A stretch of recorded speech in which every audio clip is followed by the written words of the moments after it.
میرا سوال سورہ المائدہ کی آیت نمبر 52 کے بارے میں ہے، جس کا ترجمہ ہے: اے وہ لوگو جو ایمان لائے ہو، یہود اور نصارہ کو دوست نہ پکڑو، وہ آپس ہی میں ایک دوسرے کے دوست ہیں، اور تم میں سے جو ان سے دوستی کرے گا وہ انہی کا ہو رہے گا، یقیناً اللہ ظالم قوم کو ہدایت نہیں دیتا۔ حضور، اس آیت میں دوست سے کیا مراد ہے؟ کیسی دوستی؟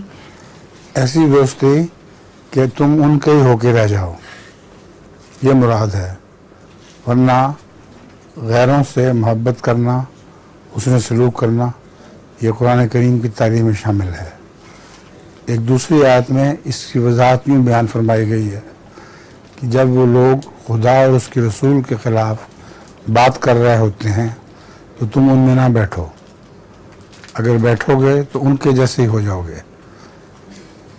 جب تک وہ بات کوئی اور نہ شروع کریں اس وقت تک ان سے نہ ملو، جب وہ بات دوسری کو شروع کر دیں پھر بے شک ان کے ساتھ ملو۔